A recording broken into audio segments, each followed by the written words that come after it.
Capítulo 7. O genoma humano. O roteiro da vida. O corpo humano é de uma complexidade alucinante. Tradicionalmente, os biólogos sempre se concentraram numa pequena parte do corpo e tentaram compreendê-la em detalhes. Essa abordagem básica não mudou com o advento da biologia molecular. A maioria dos cientistas ainda se especializa em um só gene ou nos genes envolvidos em uma via bioquímica. Todavia, em nenhuma máquina, as partes operam independentemente umas das outras. Mesmo que eu estude a fundo o carburador do meu carro, continuarei sem entender o funcionamento geral do motor, muito menos do automóvel como um todo. A fim de compreender para que serve o motor e como ele funciona, preciso estudar o veículo inteiro, ou seja, contextualizar o carburador com uma parte operante dentro de muitas outras. O mesmo vale para os genes. Para compreender os processos genéticos subjacentes à vida, precisamos de mais do que um conhecimento detalhado de certos genes ou vias. Precisamos enquadrar esse conhecimento num contexto maior, o sistema como um todo, o genoma. O genoma é a totalidade das instruções gênicas existentes no núcleo de cada célula. Na realidade, cada célula contém dois genomas, um de cada genitor. As duas cópias de cada cromossomo que herdamos nos fornecem duas cópias de cada gene e, portanto, duas cópias do genoma. O tamanho do genoma varia de espécie para espécie. A partir de medidas da quantidade de DNA numa única célula, podemos estimar que o genoma humano, metade do DNA do núcleo de uma célula, contém cerca de 3,1 bilhões de pares de base, de AS, TS, GS e CS. Os genes estão presentes em cada um de nossos sucessos e em cada história de fracasso, inclusive a derradeira, em maior ou menor grau. Estão envolvidos em todas as causas de mortalidade, exceto os acidentes.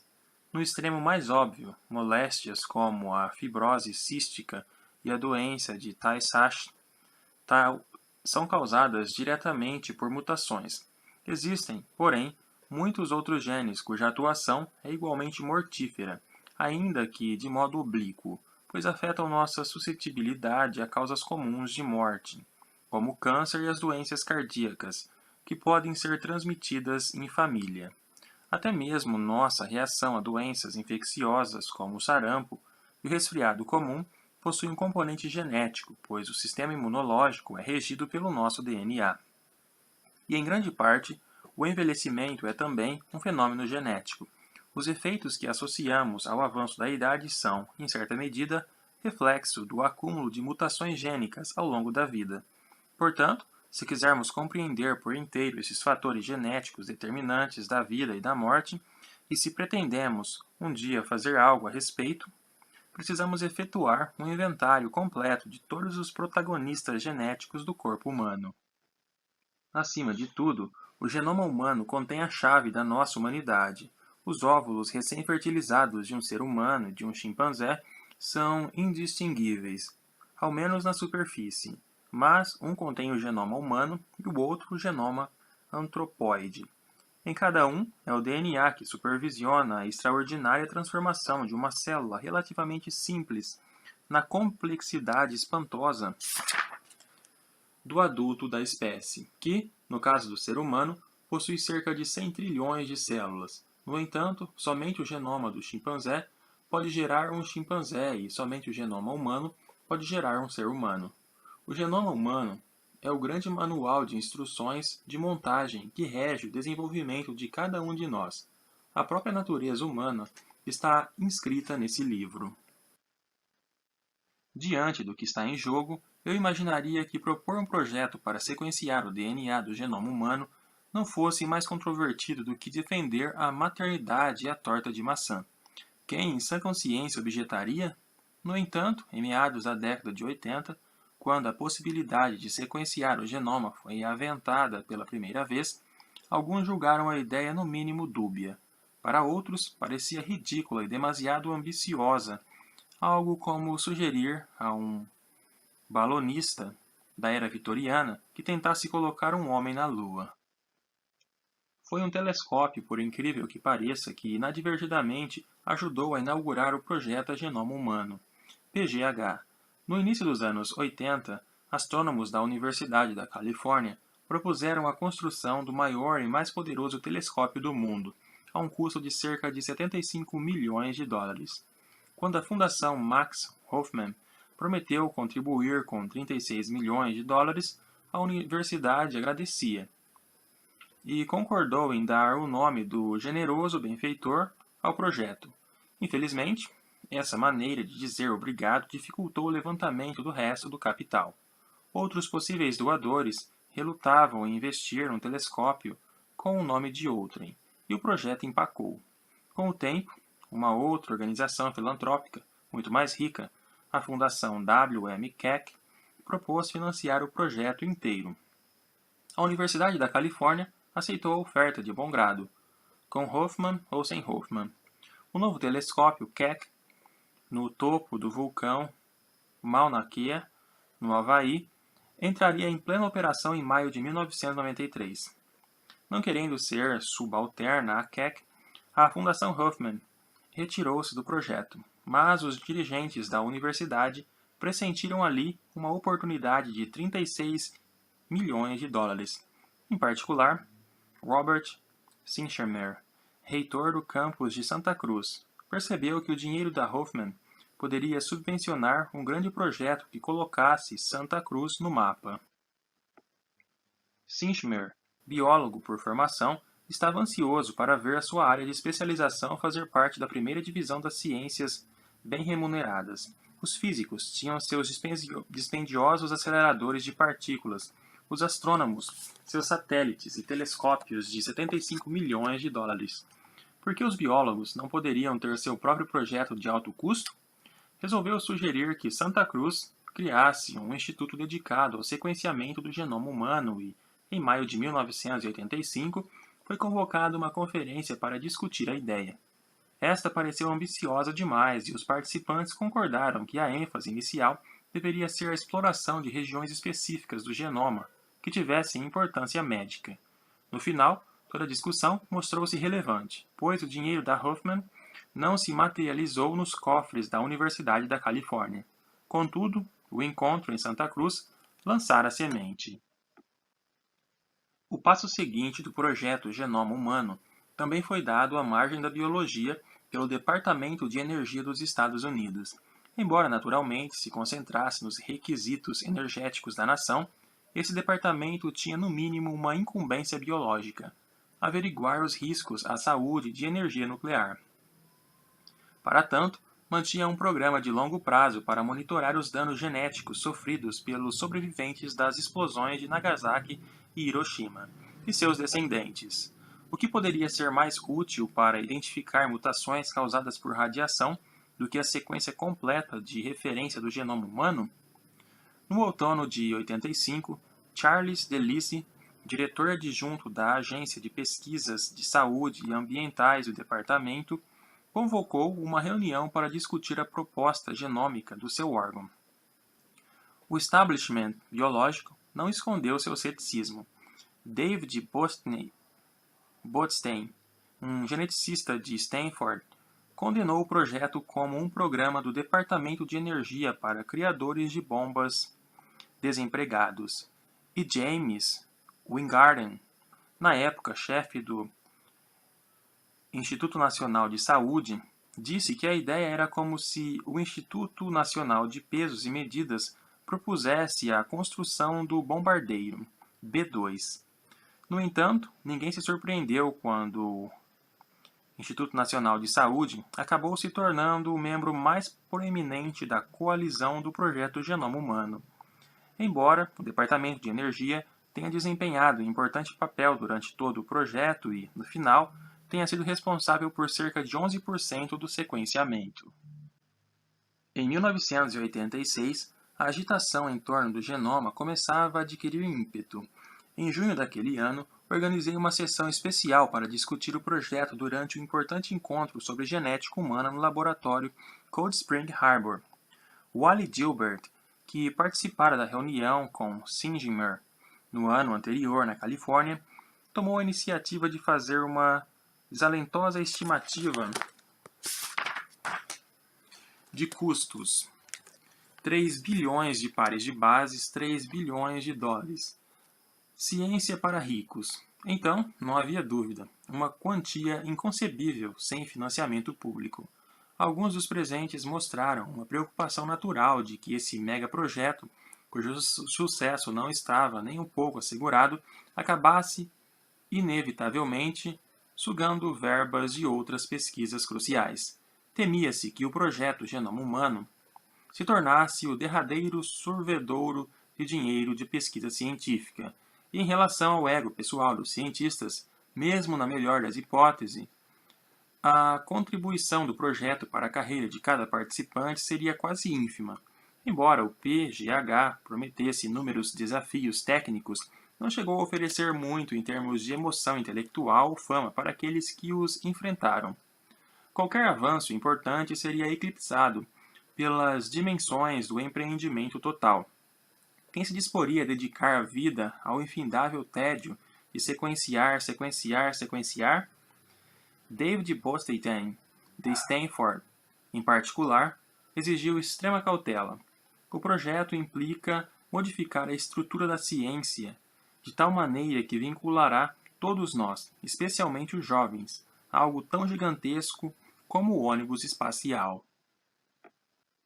A despeito do endosso mais do que modesto, aquele encontro no laboratório Cold Spring Harbor convenceu-me de que o sequenciamento do genoma humano estava destinado a tornar-se em breve uma prioridade científica internacional e que, quando isso acontecesse, o NIH teria um papel importante a desempenhar.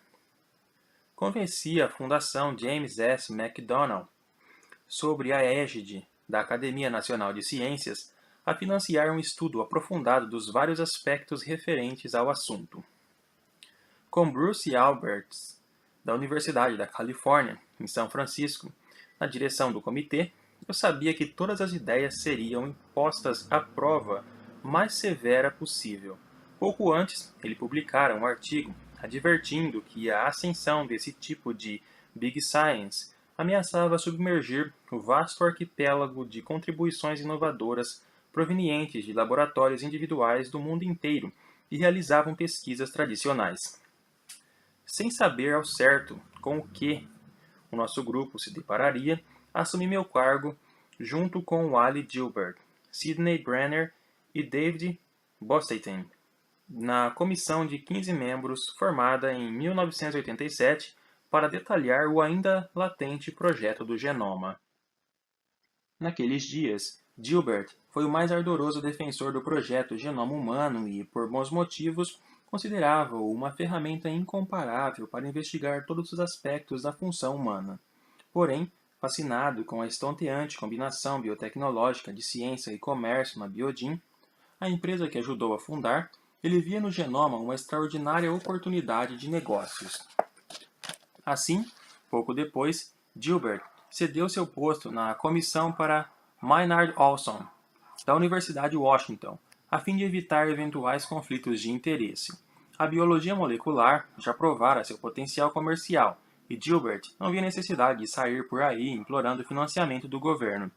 Ele raciocinou que uma empresa privada dotada de um grande laboratório de sequenciamento poderia realizar o trabalho e vender as informações genômicas para laboratórios farmacêuticos e outras partes interessadas. Assim, na primavera de 87, anunciou seu plano de formar a Genomic Corporation, sem dar ouvidos aos gritos de protesto contra a perspectiva de as informações do genoma humano se tornarem propriedade privada, limitando possivelmente sua aplicação para o bem comum, começou a levantar financiamento com capitalistas de risco.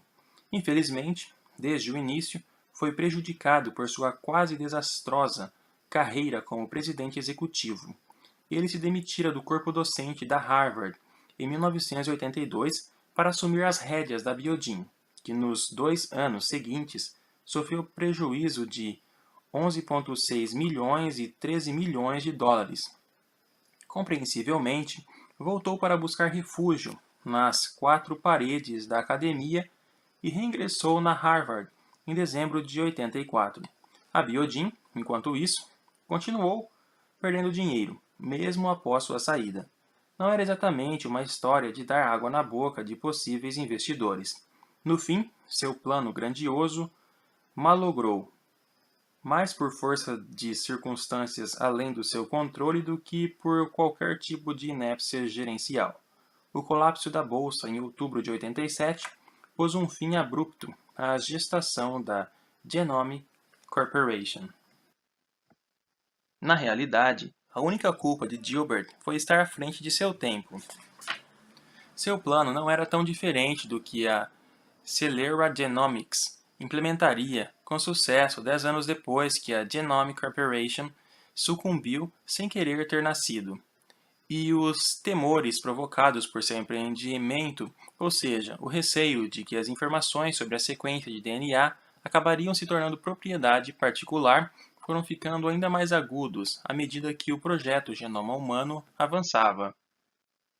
O plano que a Comissão da Academia Nacional de Ciências, agora sem Gilbert, concebeu sob a coordenação de Alberts, era razoável na época e, de fato, o projeto Genoma Humano foi realizado mais ou menos de acordo com suas prescrições. Nossas estimativas de custo e prazo também se mostraram notavelmente precisas. Cientes, como qualquer usuário de computador pessoal, de que a tecnologia vai se tornando melhor e mais barata com o passar do tempo, recomendamos que o grosso trabalho efetivo de sequenciamento fosse protelado até que o custo das técnicas disponíveis atingisse um nível razoável. Enquanto isso, o aperfeiçoamento das tecnologias de sequenciamento deveria ter máxima prioridade. Em parte, visando a esse objetivo, recomendamos que os genomas menores de organismos mais simples também fossem sequenciados. O conhecimento assim adquirido seria valioso não só intrinsecamente, pois serviria de base para elucidar comparações com a sequência humana, mas também como meio de aprimorar nossos métodos antes de enfrentar o desafio maior. Os candidatos não humanos mais prováveis eram, evidentemente, nossos velhos conhecidos: E. coli, levedo, o fermento biológico, C. elegans, o verme nematóide, cujo uso em pesquisas foi popularizado por Sidney Brenner, e a mosca das frutas. Nesse interim, íamos nos concentrar no mapear o genoma com a maior precisão possível, um processo ao mesmo tempo genético e físico. O mapeamento genético implica determinar as posições relativas, ou seja, a ordem dos marcos gênicos nos cromossomos, como os garotos de Morgan fizeram com os cromossomos das moscas das frutas. O mapeamento físico envolve identificar as posições absolutas desses marcos gênicos nos cromossomos. O mapeamento gênico nos diz que o gene 2 está, digamos, entre os genes 1 e 3. O mapeamento físico, por sua vez, nos diz que o gene 2 se encontra a 1 milhão de pares de bases do gene 1 e que o gene 3 está localizado outros 2 milhões de pares de bases mais adiante do cromossomo. O mapeamento genético esclareceria a estrutura básica do genoma. O mapeamento físico propiciaria aos sequenciadores, quando estes pudessem enfim se atracar com o genoma, âncoras fixas de posicionamento ao longo dos cromossomos. A posição de cada trecho distinto da sequência no cromossomo poderia então ser determinada mediante referência a essas âncoras. Estimamos que o projeto inteiro levaria cerca de 15 anos e custaria em torno de 200 milhões de dólares por ano. Realizamos vários cálculos matemáticos sofisticados, mas não conseguimos nos afastar da estimativa feita por Gilbert. $1 por par de bases. Cada missão do ônibus espacial da NASA custa por volta de 470 milhões de dólares. O projeto Genoma Humano custaria o equivalente a 6 lançamentos do ônibus espacial. Nosso relatório foi publicado em fevereiro de 88. A primeira versão do genoma foi publicada em 2001. As lacunas continuaram a ser preenchidas por laboratórios de sequenciamento do mundo inteiro e, em 2003, o 50º aniversário da descoberta da dupla hélice e o 15º do relatório da comissão, o sequenciamento foi completado.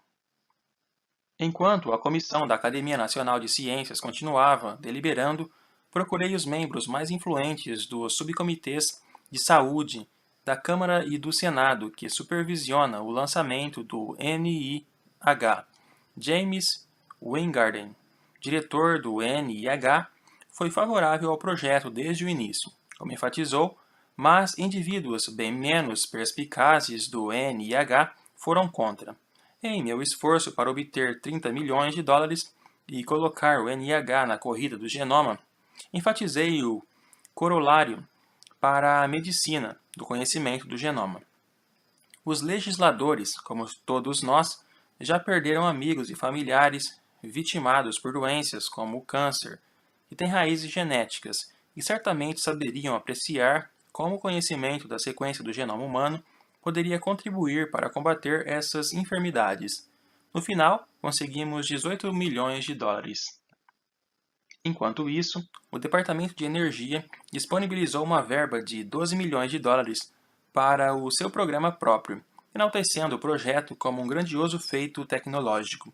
É preciso lembrar que estávamos na época do predomínio japonês na tecnologia de produção. As montadoras de Detroit corriam o risco de ser suplantadas pela indústria automobilística japonesa e muitos temiam que a vantagem dos Estados Unidos em alta tecnologia seria a próxima peça do dominó a cair. Corriam boatos de que 3 grandes conglomerados japoneses, Matsui, Fuji e Seiko, estavam unindo forças para produzir uma máquina capaz de sequenciar 1 milhão de pares de base por dia. O alarme era falso, mas tais temores serviram para assegurar que a primazia genômica dos Estados Unidos seria defendida com o mesmo fervor que colocou astronautas americanos na Lua antes dos soviéticos. Em maio de 88, Weingarten pediu-me que coordenasse a parte do programa relativa ao NIH. Quando expressei minha relutância em abandonar a direção do laboratório Cold Spring Harbor, ele conseguiu que eu trabalhasse para o NIH apenas em regime de tempo parcial. Não pude dizer não. 18 meses depois, com o projeto Genoma Humano rapidamente se tornando uma força irresistível, o setor de genoma do NIH foi promovido a Centro Nacional de Pesquisa do Genoma Humano, e eu fui nomeado seu primeiro diretor. Minha função era obter dinheiro do Congresso e assegurar que fosse gasto com sensatez. Uma de minhas maiores preocupações era que a verba do projeto Genoma Humano fosse separada do restante do orçamento do NIH. Para mim, era extremamente importante que o projeto não prejudicasse a sobrevivência de outros projetos científicos desvinculados do genoma humano. Não teria cabimento se, diante do nosso êxito, outros cientistas pudessem afirmar, com razão, que suas pesquisas haviam sido sacrificadas no altar do nosso megaprojeto. Ao mesmo tempo, sentia que, diante de um empreendimento sem precedentes, nós, cientistas, deveríamos de algum modo indicar a importância do projeto. O projeto Genoma Humano é muito mais do que uma lista gigantesca de AS, TS, GS e CS. É um dos mais preciosos conjuntos de conhecimento que a humanidade já teve e possivelmente terá, com o potencial de ajudar a responder às questões filosóficas mais fundamentais acerca da natureza humana, seja para nossa ventura ou desventura. Decidi que 3% do nosso orçamento total, uma proporção pequena, mas uma soma vultosa, deveria ser dedicado a investigar as implicações éticas, legais e sociais do projeto. Mais tarde, por insistência do senador Al Gore, essa fração foi aumentada para 5%. Logo nos primórdios do projeto, instituiu-se um modelo de colaboração internacional. Os Estados Unidos coordenavam o empreendimento e realizavam mais de metade do trabalho. O restante seria levado a cabo principalmente no Reino Unido, França, Alemanha e Japão. A despeito de uma longa tradição em genética e biologia molecular, o Medical Research Council do Reino Unido foi apenas um colaborador menor. Como o restante da ciência britânica, o Medical Research Council também sofria com as diretrizes míopes de financiamento científico do governo Margaret Thatcher. Felizmente, o Wellcome Trust, uma organização biológica filantrópica privada, veio em socorro e, em 1992, construiu perto de Cambridge um centro de sequenciamento especializado, o Centro Sanger, em homenagem, como vimos, a Fred Sanger. A fim de melhor coordenar esse esforço internacional, decidi atribuir partes específicas do programa do genoma a diferentes nações. Imaginei que, dessa maneira, cada país sentiria ter contribuído com algo concreto, digamos, o braço de um determinado cromossomo, em vez de labutar numa coletânea obscura de clones anônimos. A iniciativa japonesa, por exemplo, foi basicamente concentrada no cromossomo 21. Mas é triste dizer que, na arrancada final, essa bela ordem ruiu por terra e acabou não sendo nada fácil sobrepor o mapa do genoma ao mapa do mundo. Sempre achei que não seria possível levar a cabo o projeto Genoma Humano como um grande número de pequenas iniciativas, ou seja, por meio da associação de um sem número de laboratórios participantes. A logística de tal esquema seria insuportavelmente caótica e perderíamos as vantagens de escala e automação. Portanto, desde o início, foram criados centros de mapeamento do genoma na Universidade Washington, em St. Louis, em Stanford, e na UCSF, na Califórnia, na Universidade de Michigan, em Ann Arbor, no MIT, em Cambridge, e na Faculdade de Medicina Baylor, em Houston. As operações do Departamento de Energia, inicialmente concentradas nos laboratórios Los Alamos e Livermore National, foram mais tarde centralizadas em Walnut Creek, Califórnia. O passo seguinte consistiu em explorar e desenvolver tecnologias alternativas de sequenciamento a fim de reduzir o custo geral para algo em torno de 50 centes de dólares por par de bases. Diversos projetos piloto foram lançados. Ironicamente, o método que acabou dando certo, sequenciamento automatizado com corante fluorescente, não se saiu muito bem nessa fase. Em retrospecto, o desenvolvimento da máquina piloto automatizada deveria ter ficado a cargo de Craig Venter, um pesquisador do NIH que já se provara capaz de tirar o máximo proveito desse procedimento.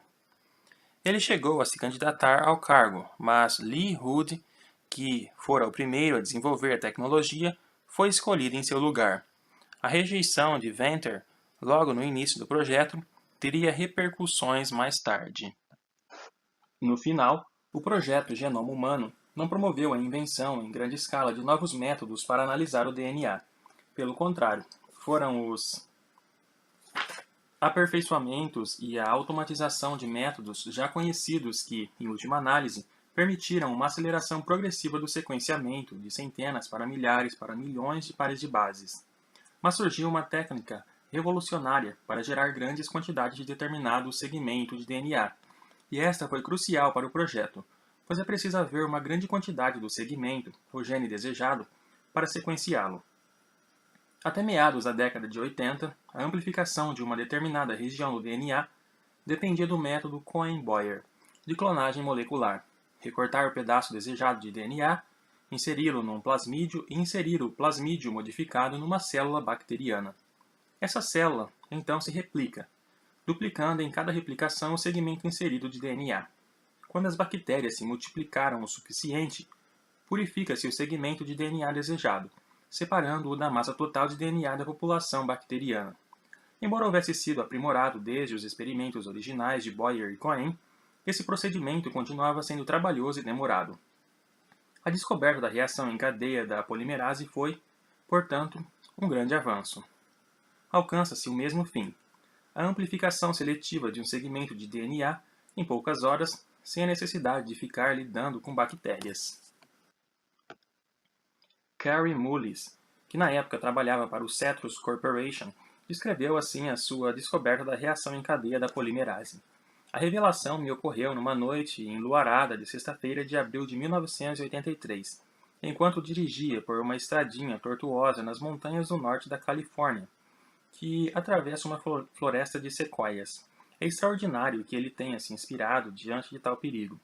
Não que as estradas do norte da Califórnia sejam particularmente traiçoeiras, mas Como explicou um amigo, que vira certa vez o estouvado Mullis em Aspen, esquiando no meio do trânsito de uma estrada congelada de mão dupla ao New York Times, Mullis teve uma visão de que morreria batendo a cabeça contra uma sequoia. Daí o seu destemor quando não há sequoias por perto. Por sua invenção, Mullis recebeu o Prêmio Nobel de Química em 1993 e desde então tem se tornado cada vez mais excêntrico. Passou a defender, por exemplo, a teoria revisionista de que a AIDS não é causada pelo HIV, prejudicando não só sua credibilidade, mas também as iniciativas de saúde pública. A reação em cadeia da polimerase é um processo ao mesmo tempo requintado e simples. Por meio de métodos químicos, sintetizamos dois primers, pequenos trechos de uma única fita de DNA, normalmente com 20 pares de bases de comprimento, cuja sequência corresponde às regiões que margeiam o segmento de DNA em que estamos interessados. Os primers, que determinam o gene desejado, são adicionados ao molde do DNA, que foi extraído de uma amostra de tecido e que, essencialmente, contém o genoma inteiro. Nossa meta é amplificar maciçamente a região-alvo nessa amostra. Quando o DNA é aquecido a 95 graus Celsius, as duas fitas se separam. Isso permite que cada primer se ligue aos fragmentos de 20 pares de bases do molde, cujas sequências sejam complementares às suas. Desse modo, formamos duas pequenas ilhas, com 20 pares de bases de DNA de dupla fita, ao longo das fitas simples do molde de DNA. A DNA polimerase, a enzima que copia DNA incorporando novos pares de bases em posições complementares ao longo de uma fita de DNA, só funcionará a partir do ponto em que o DNA já for de fita dupla. Portanto, a DNA polimerase passa a atuar na ilha de fita dupla criada pela união do primer com a região complementar do molde. A polimerase faz uma cópia complementar do molde de DNA a partir de cada primer, copiando assim a região-alvo. No final do processo, a quantidade total do DNA-alvo terá dobrado. Em seguida, repetimos a etapa de aquecimento e o processo todo ocorre novamente. E mais uma vez, dobra-se o número de cópias do DNA delimitado pelos dois primers. Cada ciclo do processo resulta na duplicação da região visada. Após 25 ciclos da reação em cadeia da polimerase, ou seja, em menos de 2 horas, nosso DNA-alvo terá sido amplificado 2 elevado a 25 vezes, cerca de 34 milhões de vezes. Com isso, a solução resultante, que começou com uma mistura de molde de DNA, primers, enzimas de DNA, polimerase e ASTS, GS e CS livres, terá se tornado uma solução concentrada da região-alvo do DNA. Um grave problema inicial da reação em cadeia da polimerase é que o DNA polimerase, a enzima responsável pela multiplicação, é destruída a 95 graus Celsius. Portanto, torna-se necessário obter enzimas novas em cada um dos 25 ciclos do processo. A polimerase é cara, de modo que logo ficou evidente que a sua reação em cadeia, por maior que fosse o potencial, não seria uma ferramenta economicamente viável se significasse transformar em fumaça enormes quantidades do material. Mas a natureza acabou dando uma mãozinha. Muitos organismos vivem em temperaturas muito superiores aos 37 graus Celsius, ideais para a E. coli, a fonte original da enzima. As proteínas dessas criaturas, incluindo enzimas como a DNA polimerase, foram se adaptando ao longo de milênios de seleção natural para suportar o calor. Hoje, a reação em cadeia da polimerase costuma ser realizada usando uma forma de DNA polimerase derivada da Thermus aquaticus, uma bactéria que vive nas termas quentes do Parque Nacional de Yellowstone. A reação em cadeia da polimerase logo se tornou um dos principais burros de carga do projeto Genoma Humano. O processo é basicamente idêntico ao desenvolvido por Mullis, mas foi automatizado, já não dependendo de legiões de universitários tresnoitados para realizar a exaustiva transferência de minúsculas quantidades de fluido para tubos de plástico, pois o moderno laboratório genômico possui linhas de produção controladas por robôs. Num projeto do porte do sequenciamento do genoma humano, é inevitável que as máquinas que produzem a reação em cadeia da polimerase preparem enormes quantidades de enzima polimerase resistente ao calor. Por isso, os cientistas do projeto Genoma Humano ficaram indignados com os poupudos royalties acrescentados ao custo da enzima pelo detentor da patente do processo, o gigantesco complexo industrial farmacêutico europeu Hoffmann-La Roche. O outro burro de carga foi o próprio método de sequenciar DNA. Também aqui, a teoria química subjacente não era nova. O projeto Genoma Humano usou o mesmo método desenvolvido por Fred Sanger em meados dos anos 70. A inovação estava na escala, na mecanização do processo de sequenciamento. A automação do sequenciamento começou a ser desenvolvida no laboratório de Lee Hood, no Caltech. Em seus dias de jogador de futebol americano no colégio em Montana, Hood fez com que seu time ganhasse sucessivos campeonatos estaduais e levaria consigo para a academia tudo o que aprendera sobre trabalhar em equipe. Seu laboratório congregava uma mistura eclética de químicos, biólogos e engenheiros, e logo se tornou um dos líderes em inovação tecnológica. Na verdade, o sequenciamento automatizado nasceu das ideias de Lloyd Smith e Mike Hunkappler. Quando trabalhava no laboratório de Hood, Hunkappler procurou Smith para falar sobre um método de sequenciamento que usava um corante diferente para cada tipo de base. Em princípio, a ideia prometia tornar o processo de Sanger 4 vezes mais eficiente. Em vez de 4 reações de sequenciamento separadas, cada uma numa banda de gel distinta, o código de cores permitiria realizar tudo num único conjunto de reações e obter o resultado numa única banda de gel. Smith mostrou-se inicialmente pessimista, temendo que as quantidades de corante exigidas pelo método seriam pequenas demais para detectar. Mas, sendo um especialista em aplicações de laser, logo concebeu uma solução usando corantes especiais que ficam fluorescentes sob o raio laser.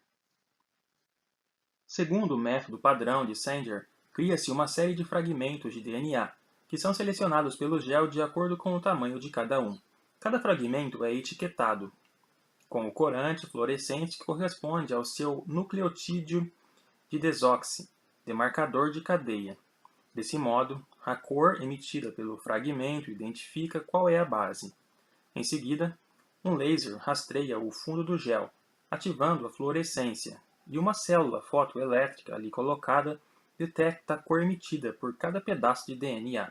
Essas informações são alimentadas diretamente no computador, evitando-se, assim, o martirizante processo de digitar dados que transtornava o sequenciamento manual.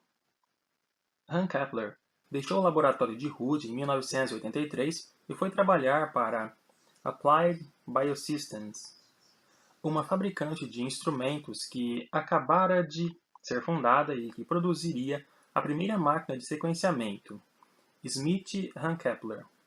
Desde então, a eficiência do processo aumentou imensamente. Os géis, lentos e difíceis de manusear, foram descartados e substituídos por sistemas capilares de grande vazão, finíssimos tubos nos quais os fragmentos de DNA são separados em alta velocidade de acordo com o tamanho.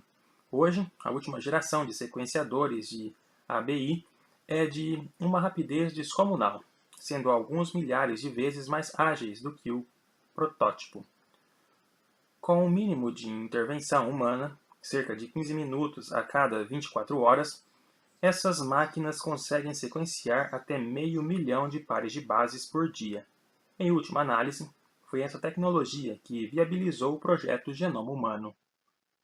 Enquanto as estratégias de sequenciamento do DNA iam sendo otimizadas ao longo da primeira parte do projeto, a fase de mapeamento também avançava. O objetivo imediato era obter um esboço rudimentar do genoma inteiro que servisse de orientação para determinar a localização de cada bloco de sequências. Para isso, o genoma tinha de ser subdividido em blocos manuseáveis, os quais seriam então mapeados. No início, tentamos usar cromossomos artificiais de levedura, conhecidos como IACS, do inglês Yes Artificial Chromosomes, um método idealizado por Maynard Olson. para importar grandes trechos de DNA humano para células de levedura. Uma vez implantados, os IACS replicam-se junto com os cromossomos normais da levedura. Contudo, tentativas de incluir até 1 milhão de pares de base de DNA humano em um único IAC trouxeram à tona problemas metodológicos. Constatou-se que os segmentos estavam sendo deslocados. Como mapear significa estabelecer a ordem dos genes ao longo dos cromossomos, esse deslocamento de sequências talvez fosse a pior coisa que poderia acontecer. Mas os cromossomos bacterianos artificiais, BACs, desenvolvidos por Peter de Jong em Buffalo, chegaram na hora H. Eles são bem menores, com um comprimento de apenas 100.000 a 200.000 pares de bases, e muito menos propensos a deslocamentos. Para os grupos em Boston, Iowa, Utah e França, que começavam a mapear o genoma humano, o primeiro passo crucial foi encontrar os marcadores genéticos, isto é, locais onde o mesmo trecho de DNA extraído de dois indivíduos distintos difere em um ou mais pares de bases.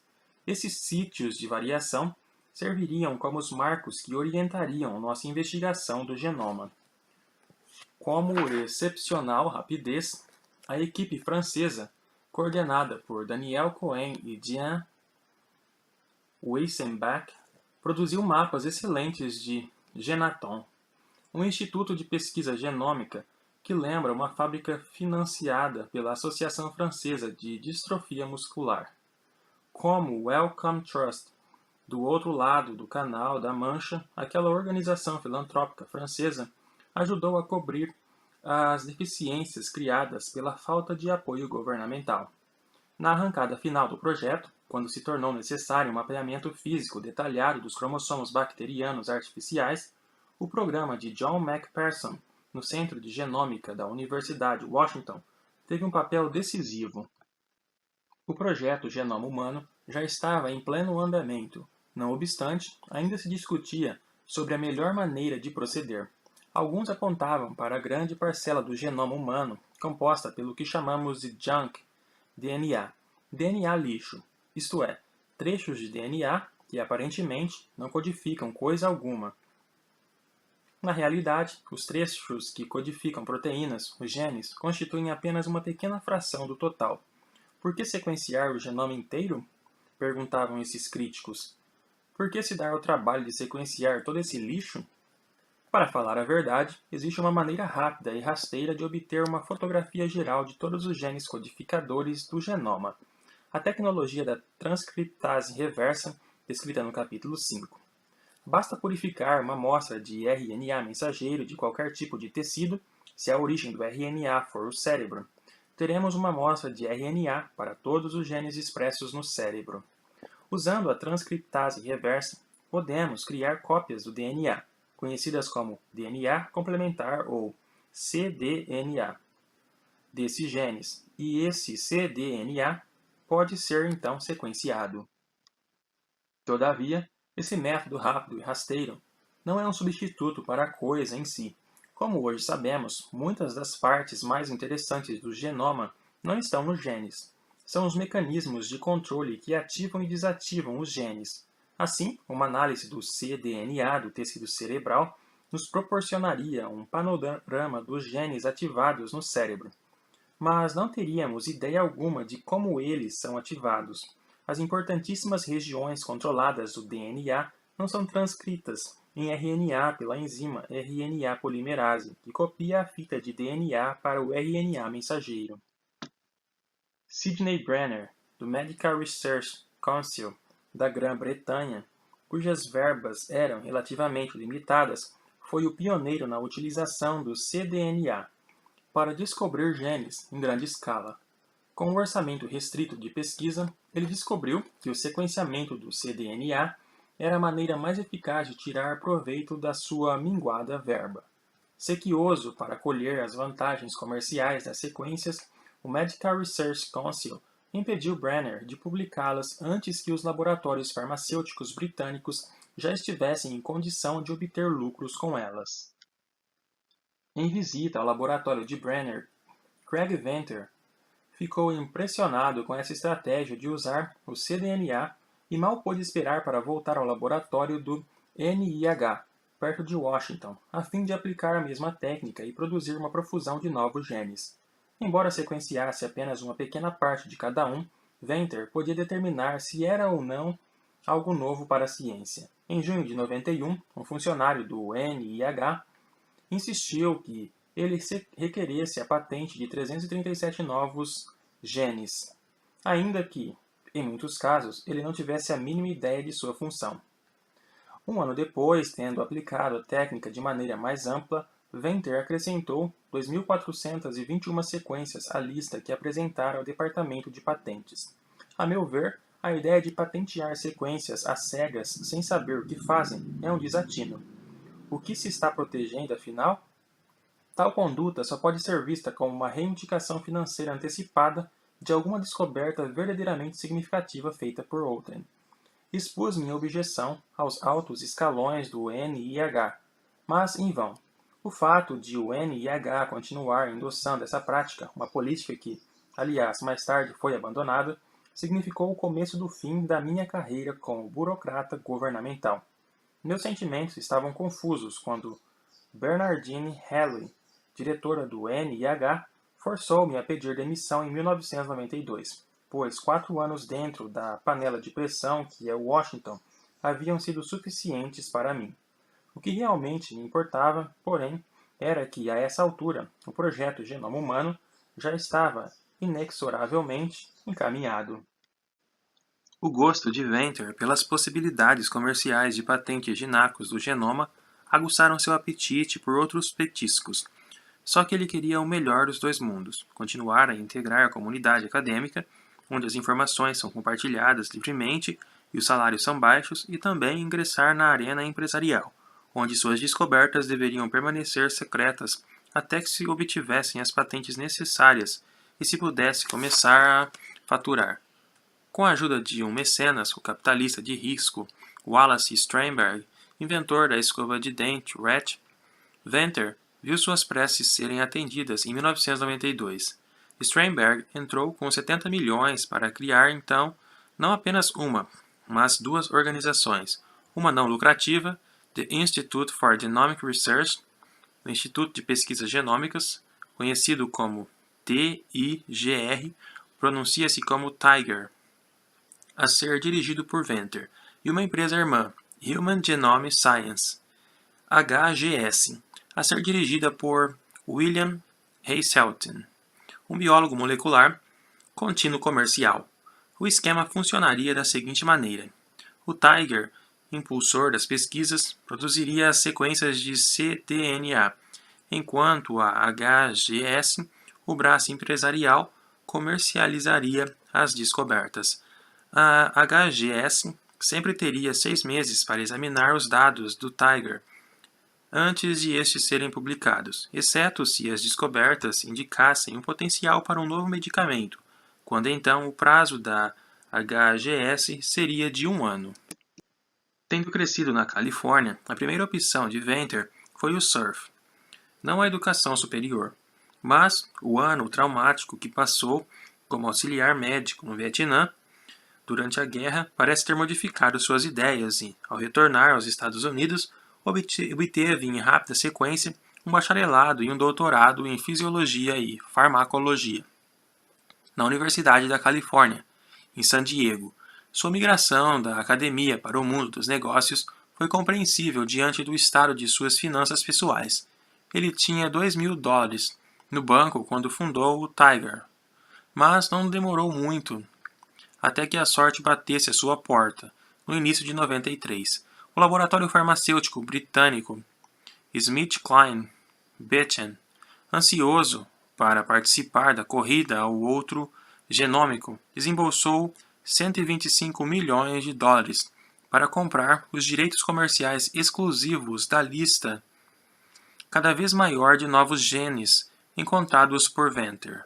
Um ano depois, o New York Times revelou que a participação de 10% de Venter na HGS valia $13,4 milhões. Sem inibições para torrar o dinheiro, ele gastou $4 milhões no iate de corrida de 25 metros, cuja vela-balão estampava uma fotografia de 6 metros de altura de si mesmo. Na década de 70, William Hasseltine era um pós-graduado da Harvard, sendo orientado conjuntamente por mim e por Wally Gilbert. Mais tarde, coordenaria um inovador centro de pesquisa sobre o HIV no Dana-Farber Cancer Center, da Faculdade de Medicina da Universidade. Mas foi seu casamento com a multimilionária socialite Gayle Hyman, criadora do perfume que todos queriam na década de 80, o Giorgio Beverly Hills, que lhe conferiu visibilidade e permitiu ter mais de $2.000 no banco ao fundar a HGS. Mesmo antes de tornar-se diretor corporativo, suas proezas colunáveis já eram motivos de comentários no laboratório da Faculdade de Medicina de Harvard. Uma piada típica. Qual a diferença entre Bill Hasseltine e Deus? Resposta: Deus está em toda parte. Hasseltine está em toda parte menos em Boston, onde deveria estar. Imperícia e pouca engenhosidade caracterizaram o afã de Venter e Hasseltine em patentear todos os genes humanos que puderam encontrar a partir do sequenciamento do cDNA. O Tiger e o HGS não eram mais do que o equivalente biotecnológico de crianças que pegam todos os brinquedos no parque para que ninguém mais possa brincar. Em 1995, a HGS solicitou a patente de um gene chamado CCR5. A análise preliminar dessa sequência sugerira que o gene codificava uma proteína da superfície celular presente no sistema imunológico e que, portanto, valia a pena possuí-lo, pois, em tese, tais proteínas podem servir de alvo para drogas que afetam o sistema imunológico. O CCR5 foi um dentre um lote de 140 outros genes cuja patente a HGS requereu, mas, em 1996, os pesquisadores descobriram a função do CCR5, na via pela qual o HIV, o vírus que causa AIDS, invade as células T do sistema imunológico. Também descobriram que mutações do CCR5 eram responsáveis pela resistência à AIDS. Verificou-se que alguns homossexuais masculinos que, constatou-se, tinham genes CCR5 mutantes não contraíam a doença, embora fossem repetidamente expostos ao HIV. Diante disso, o CCR5 parecia e ainda parece destinado a desempenhar um importante papel na luta contra o HIV. Embora não tenha contribuído em nada para o trabalho árduo e a ciência rigorosa que determinaram o papel fundamental do CCR5 na AIDS, a HGS poderá vir a obter lucros fabulosos simplesmente por ter sido a primeira a pôr as mãos no gene. Além disso, ao cobrar uma taxa cada vez que esse conhecimento for aplicado, sua patente do CCR5 imporá um grave ônus a uma área de pesquisa médica que precisa desesperadamente de cada centavo que consegue obter. A reação de Hasseltine oscila entre a desfaçatez. Se alguém utilizar esse gene num programa de descoberta de medicamento depois que a patente for concedida e o fizer com fins comerciais, terá infringido a patente. E a indignação. Temos direito não só à indenização por danos, mas à indenização dupla e tripla.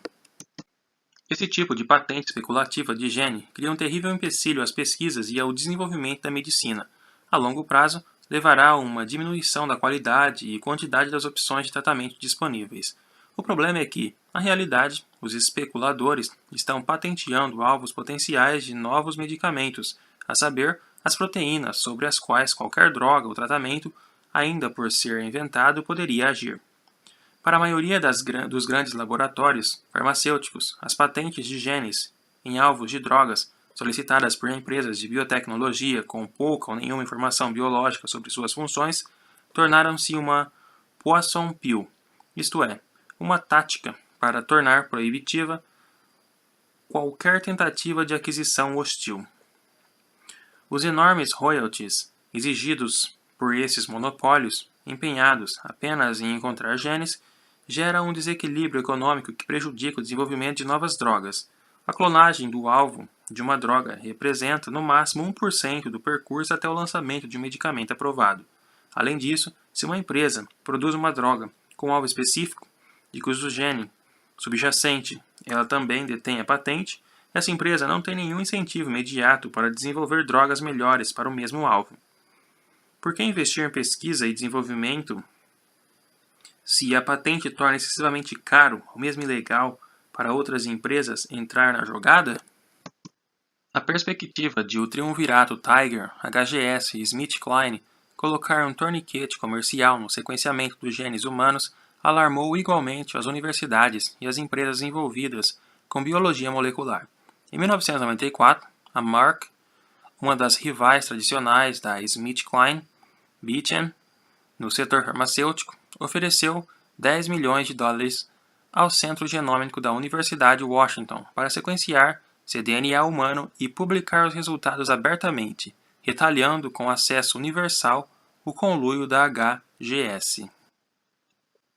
Mais ou menos na mesma época em que a Tiger e o HGS estavam dando os primeiros passos para comercializar o genoma, Francis Collins foi nomeado para me substituir na direção da área genômica do NIH. Collins foi uma escolha excelente. Ele já mostrara ser um mapeador de genes excepcional, tendo mapeado vários genes responsáveis por doenças importantes, incluindo os da fibrose cística, da neurofibromatose, também conhecida como síndrome de von Recklinghausen, ou mal do homem-elefante, e, como parte de um esforço conjunto, o mal de Huntington. Se houvessem distribuído prêmios nas primeiras partidas do campeonato do Projeto Genoma Humano, as disputas pelo mapeamento e caracterização de genes importantes, a palma de outro, certamente caberia a Collins. À sua maneira, ele até marcava o placar. Como seu meio de transporte favorito era uma motocicleta Honda, os colegas grudavam um adesivo no seu capacete cada vez que um novo gene era mapeado em seu laboratório. Collins foi criado no Vale Shenandoah, na Virgínia, uma fazenda de 40 hectares, sem água encanada. Inicialmente educado em casa pelos pais, um professor de teatro e uma dramaturga, escreveu e dirigiu sua própria produção teatral, de O Mágico de Oz, aos 7 anos de idade. Mas a bruxa-amada ciência arrastou-o para longe da carreira teatral, depois de obter um doutorado em físico-química na Universidade de Yale. Ingressou na Faculdade de Medicina e, em seguida, lançou-se na carreira de pesquisador em genética médica. Collins pertence a uma espécie rara, a do cientista profundamente religioso. Na faculdade, ele recorda: "Eu era um ateu bastante veemente. Mas isso mudou na Faculdade de Medicina ao observar pessoas em terríveis circunstâncias médicas lutando para sobreviver em batalhas muitas vezes já perdidas. Vi muitas delas recorrerem à fé e percebi como isso lhes dava força." Ao projeto Genoma Humano, Collins não trouxe só excelência científica, mas também uma dimensão espiritual totalmente ausente em seu antecessor. Em meados da década de 90, com o mapeamento inicial do genoma humano completado e as tecnologias de sequenciamento em acelerada evolução, chegará a hora de começar o detalhamento dos AS, TS, GS e CS, ou seja, chegará a hora de sequenciar. Em conformidade com o plano delineado desde o início por nossa comissão na Academia Nacional de Ciências, iríamos primeiro nos atracar com diversos organismos modelo, bactérias para começar e, em seguida, criaturas complexas, com genomas mais complexos. O humilde verme nematóide, elegans, foi o primeiro grande desafio não bacteriano, e o empreendimento levado a cabo em conjunto por John Solston, no Centro Sanger, na Grã-Bretanha, e Bob Watterson, na Universidade de Washington, revelou-se um excelente modelo de colaboração internacional. A sequência do verme, 97 milhões de pares de bases, foi publicada em dezembro de 98, embora não seja maior do que uma vírgula nesta página, e apresente o número fixo de células, apenas 959. O verme possui, não obstante, cerca de 20 mil genes. À primeira vista, Solston não parecia apto a exercer uma função de liderança no mundo científico. Ele passara a maior parte da sua vida profissional ao microscópio, produzindo uma descrição extraordinária, completa e detalhada, célula por célula, do desenvolvimento desse verme. Filho de um vigário da igreja anglicana, tem uma barba que lhe dá o ar de um tio simpático, mas é e sempre foi um socialista que acredita convictamente que comércio e genoma humano nada devem ter em comum. como Francis Collins é um fanático por motocicletas e costumava ir da sua casa, perto de Cambridge, ao centro Sanger, numa moto de 550 cilindradas, até que, justamente quando o projeto Genoma Humano estava entrando em marcha acelerada, sofreu um acidente que o deixou gravemente ferido e transformou a moto em um amontoado de porcas e parafusos, em suas palavras. O Wellcome Trust, que financiava o centro Sanger, ficou horrorizado ao saber que o diretor científico do projeto arriscava a própria vida cada vez que ia para o trabalho. Logo agora que investimos tanto dinheiro nesse cara, reclamou Bridget Oldvie, diretora do consórcio da época. Waterstone, o parceiro americano de Solston, formara-se em engenharia pela Princeton e levara sua ampla experiência para o grande centro de sequenciamento que dirigia na Universidade de Washington. Era um exímio extrapolador. Pouco no início, tudo no fim. Certa vez, ao acompanhar sua filha numa corrida, descobriu que apreciava o esporte e hoje é um maratonista bastante razoável. Ao longo do ano inicial, seu grupo de sequenciamento produziu apenas 40 mil pares de bases da sequência do verme, mas nos anos subsequentes a produção atingiu níveis fenomenais, e o Waterstone foi um dos primeiros a propor que não se poupassem esforços para sequenciar o genoma humano. Entretanto, ao mesmo tempo que se iniciava a colaboração internacional para sequenciar organismos modelo, em preparação para a grande tarefa, um verdadeiro terremoto biológico molecular sacudiu todo o projeto Genoma Humano. Craig Venter e o Tiger estavam se saindo bem, tendo oferido o máximo possível de estratégia de descobrir genes com cDNA durante vários anos. Venter começou a se interessar pelo sequenciamento de genomas inteiros. Também aqui, ele estava convencido da superioridade da sua abordagem. O projeto Genoma Humano optara por mapear o sítio de diferentes trechos de DNA nos cromossomos antes de sequenciá-los. Desse modo, sabia-se de antemão que o trecho A era adjacente ao trecho B, e, portanto, podia-se buscar sobreposições dos dois quando chegasse a hora de compor a sequência final. Venter preferiu uma abordagem que excluía esse mapeamento inicial, conhecida como Rolled Genome Shotgun, algo como atirar a torto e a direito para acertar o genoma inteiro. Divide-se o genoma em trechos aleatórios. Sequenciam-se todos eles, colocam-se as sequências no computador e confia-se que este conseguirá ordená-las corretamente com base em sobreposições, sem a vantagem de nenhuma informação prévia sobre sua posição. Venter e sua equipe, no Tiger, mostraram que esse método de força bruta podia realmente funcionar, ao menos no caso de genomas simples. Em 1995, eles publicaram o sequenciamento do genoma de uma bactéria, a Haemophilus influenzae, usando esse método. Mas a capacidade de um método shotgun funcionar para genomas grandes e complexos, como o humano, continuava discutível.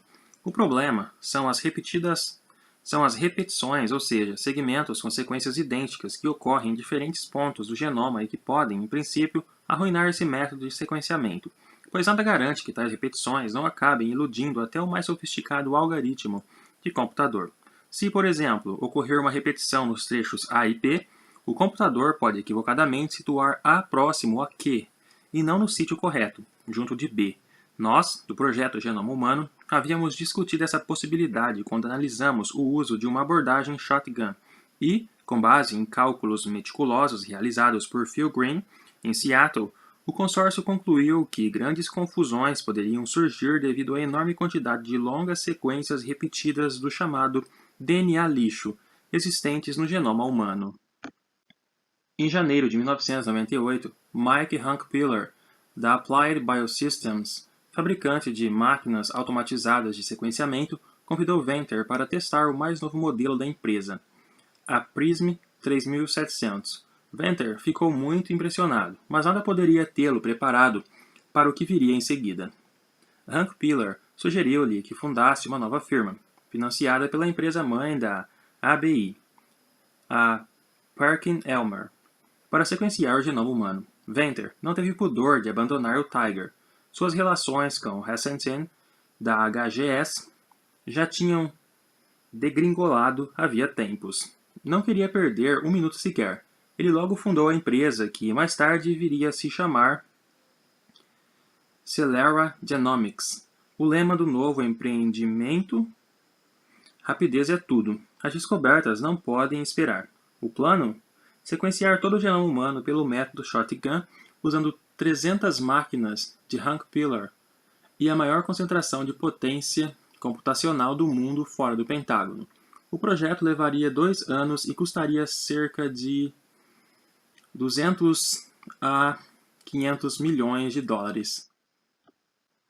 A notícia foi divulgada pouco antes de os líderes do projeto Genoma Humano Público, em oposição ao privado, como viria a ser chamado, se reunirem no laboratório Cold Spring Harbor. Dizer que a notícia não foi bem recebida fica bem aquém da verdade.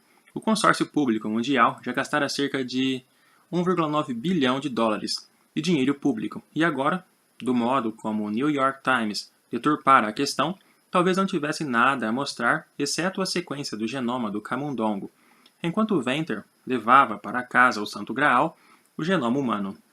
Particularmente, aviltante foi o fato de Venter desacatar o acordo que ficara conhecido como os Princípios das Bermudas. Em 1996, numa conferência do projeto Genoma Humano nas Ilhas Bermudas, da qual Venter participou, ficou acertado que os dados sequenciados seriam divulgados tão logo fossem gerados. Todos acordaram que a sequência do genoma deveria ser um bem público. Agora, como um renegado, Venter tinha outras ideias. Afirmou que adiaria a divulgação das novas sequências por 3 meses e que venderia licenças a laboratórios farmacêuticos ou a qualquer outra parte interessada em obter acesso antecipado aos dados. Por sorte, poucos dias após o pronunciamento de Venter, Michael Morgan, do Wellcome Trust, anunciou que iria dobrar a verba dedicada ao Centro Sanger, totalizando agora cerca de 350 milhões de dólares, dando assim o empurrãozinho de que o projeto público tanto carecia, ainda que, devido à data em que foi anunciada, a iniciativa parecesse uma resposta direta ao desafio de Venter. Mas o aumento da dotação orçamentária já vinha sendo contemplado havia bastante tempo. Pouco depois, o Congresso dos Estados Unidos também aumentou sua contribuição dos cofres públicos ao projeto Genoma Humano Público. Fora dada a largada. Na verdade, sabíamos desde o início que haveria, no mínimo, 2 vencedores. A ciência só tinha a ganhar com 2 sequências do genoma humano, o que permitiria que fossem cotejadas. Pois, com mais de 3 bilhões de pares de bases envolvidos, é inevitável que surgisse um ou outro erro. Outro vencedor seria certamente a ABI. A empresa venderia muito mais máquinas de sequenciamento PRISM, que a maioria dos laboratórios participantes do consórcio público teria agora de comprar para acompanhar o ritmo de Venter. As acusações malcriadas entre os diretores dos projetos público e privado iriam adornar a seção científica dos jornais nos 2 anos seguintes. A troca de farpas chegou a tal ponto que o presidente Clinton orientou seu assessor científico: dê um jeito de fazer esses caras trabalharem juntos. Mas, em meio a tudo, o sequenciamento seguiu em frente e Venter demonstrou que a abordagem shotgun era capaz de funcionar com um genoma de dimensões respeitáveis quando, em colaboração com a ala drosófila do consórcio público, anunciou a conclusão de um rascunho avançado do genoma da mosca das frutas no início de 2000. Contudo, como esse genoma contém relativamente pouco DNA lixo repetitivo, o sucesso obtido pela Celera em seu sequenciamento não foi, em absoluto, garantia de que o método shotgun funcionaria no genoma humano. Nenhuma pessoa se revelou tão imprescindível para enfrentar o desafio da Celera do que Eric Lander. Foi ele quem vislumbrou um processo de sequenciamento inteiramente automatizado, no qual robôs tomariam o lugar de técnicos humanos, e foi ele quem teve a energia para transformar esse objetivo em realidade. Seu currículo mostra que ele, de fato, tinha energia de sobra. Nascido no Brooklyn, em Nova York, revelou-se um gênio matemático na escola Stuyvesant High, em Manhattan. Acabou conquistando o primeiro prêmio do Westinghouse Talent Search, o famoso programa para encontrar novos talentos, e, como o aluno que obteve as melhores notas da classe, foi orador da turma em Princeton, em 1978. antes de obter o doutorado em Oxford, com uma bolsa Rhodes. Em 1987, um prêmio de gênio, como é conhecido, da Fundação MacArthur, pareceu quase redundante. Sua mãe, por sinal, não faz ideia de como isso tudo aconteceu. Eu adoraria dizer que sou responsável, mas não é verdade. Tenho de confessar que foi pura sorte. Lander, um ser humano bastante sociável pelos parâmetros da sua disciplina, acabou achando a matemática pura um campo árido e monástico, e ingressou no corpo mais alegre dos docentes da Harvard Business School. Mas logo ficou fascinado e intrigado com as atividades do irmão mais jovem, um neurocientista. Assim inspirado, tornou-se autodidata em biologia e começou a trabalhar à noite nos departamentos de biologia da Harvard e do MIT, sem perder um único tento em seu emprego diurno da faculdade de administração.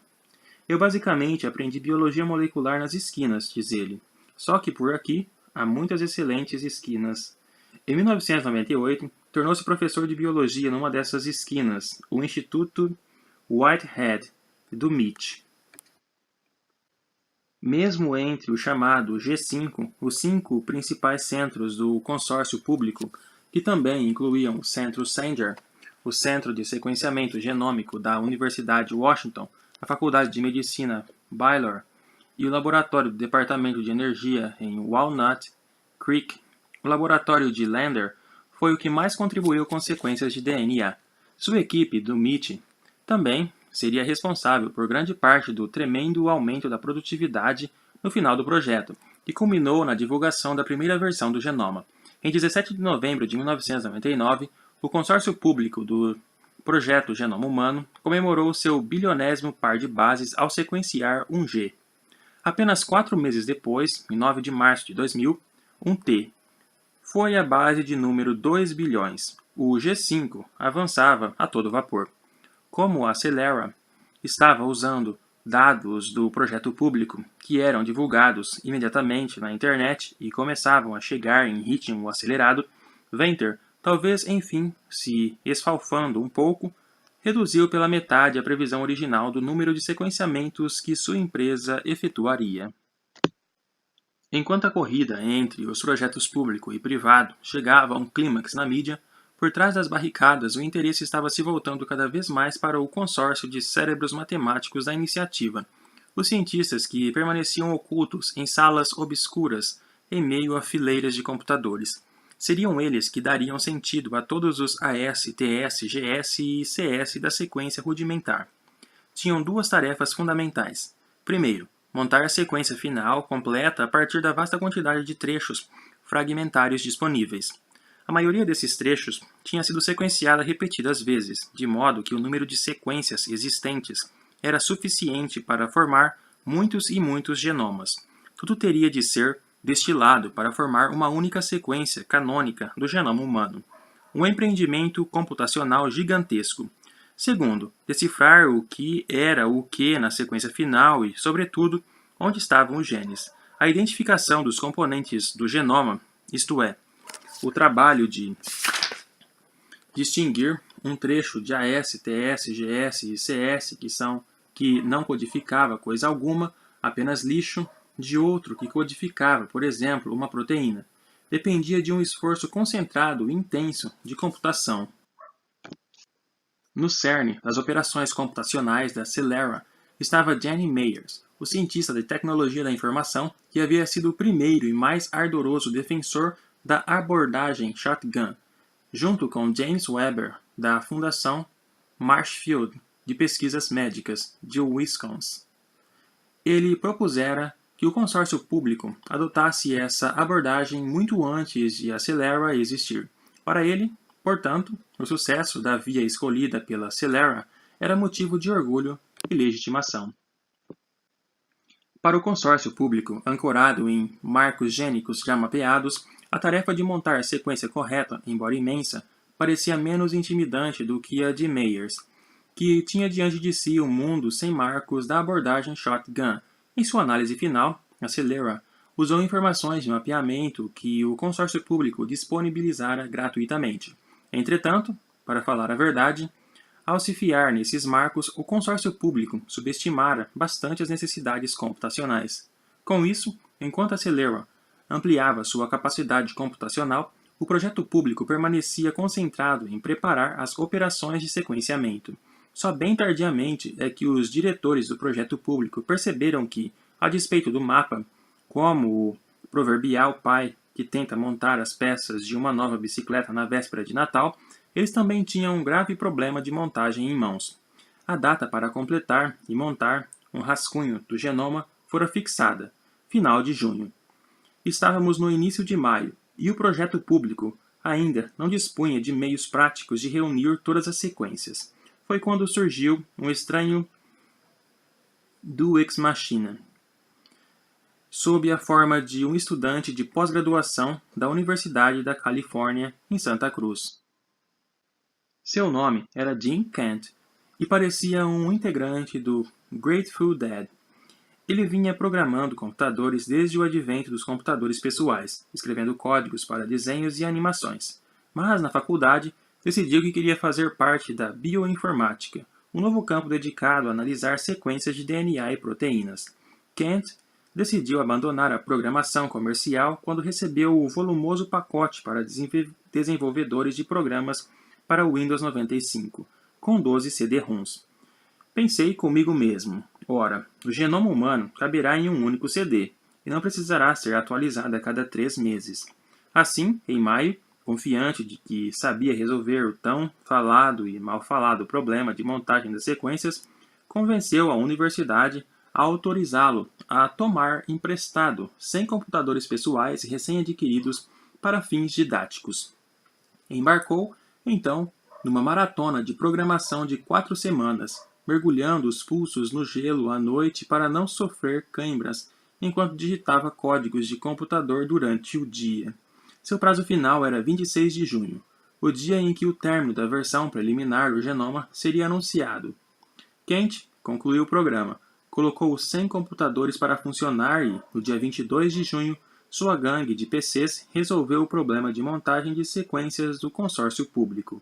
Meyers, na Celera, terminou ainda mais em cima da hora, concluindo a montagem das sequências na noite do dia 25 de junho.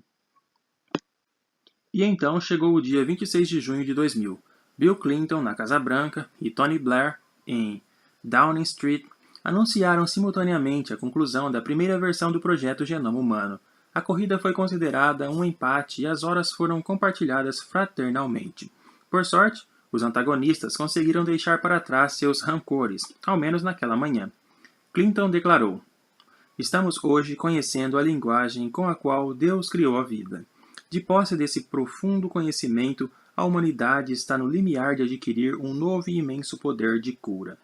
Palavras grandiosas para uma ocasião grandiosa. Era impossível não sentir orgulho de um feito que a imprensa logo comparou com a primeira alunissagem da nave Apollo, ainda que a data oficial do triunfo tenha sido um tanto arbitrária.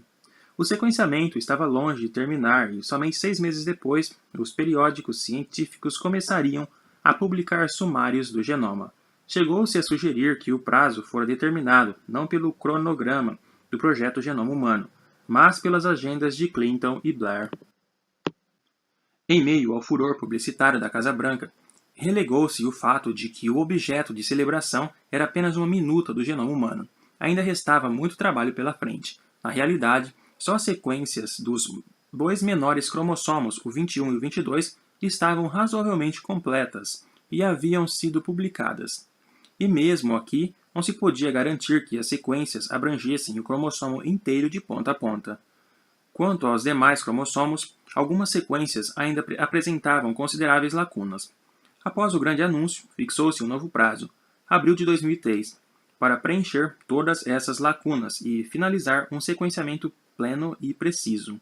Algumas regiões, no entanto, mostraram-se literalmente insequenciáveis e, na prática, a meta tornou-se, então, obter um sequenciamento essencialmente completo, ou seja, concluir no mínimo 95% das sequências com uma taxa de erro inferior a 1 em cada 10.000 bases. Um dos responsáveis por induzir o grupo de centros internacionais de sequenciamento a superar os obstáculos finais foi Rick Wilson, um rude nativo do meio-oeste dos Estados Unidos, que sucedera a Bob Watterson como chefe do centro da Universidade de Washington. Controle de qualidade era a questão, e para cada cromossomo foi designado um coordenador que supervisionaria o progresso e asseguraria que a tarefa sob sua responsabilidade satisfizesse as especificações gerais do projeto. Problemas ocasionais sempre surgem. Por exemplo, um fragmento errante da sequência do arroz esgueirou-se misteriosamente na base de dados. Mas os procedimentos de filtragem mostraram-se eficazes na remoção desses poluentes. Em abril de 2003, o projeto Genoma Humano estava essencialmente completo, coincidindo com o 50º aniversário da publicação da descoberta da dupla hélice. O projeto Genoma Humano é uma façanha tecnológica extraordinária. Se alguém te houvesse sugerido em 1953 que todo o genoma humano estaria sequenciado em 50 anos, Crick e eu teríamos dado boas risadas e pedido uma outra rodada de drinks. O mesmo ceticismo continuava válido mais de 20 anos depois, quando os primeiros métodos para sequenciar DNA foram enfim idealizados. Não resta dúvida de que tais métodos representaram um tremendo avanço técnico, mas o sequenciamento continuava sendo um trabalho intoleravelmente lento. Naquele tempo, era uma tarefa descomunal gerar a sequência de um pequenino gene que fosse, com poucas centenas de pares de bases de comprimento. Mas lá estávamos nós, apenas 25 anos depois, comemorando a conclusão do sequenciamento de cerca de 3,1 bilhões de pares de bases. Por outro lado, devemos também ter em mente que o genoma, por mais assombroso que seja, é muito mais do que um monumento à nossa sagacidade tecnológica. Qualquer que tenha sido a motivação política imediata, aquela comemoração na Casa Branca foi perfeitamente justificável ao saudar as possibilidades de uma maravilhosa arma nova na luta contra a doença e ainda mais ao antever um avanço sem precedentes do nosso entendimento da formação e funcionamento dos organismos e do que nos distingue biologicamente de outras espécies, daquilo que, em outras palavras, nos torna humanos.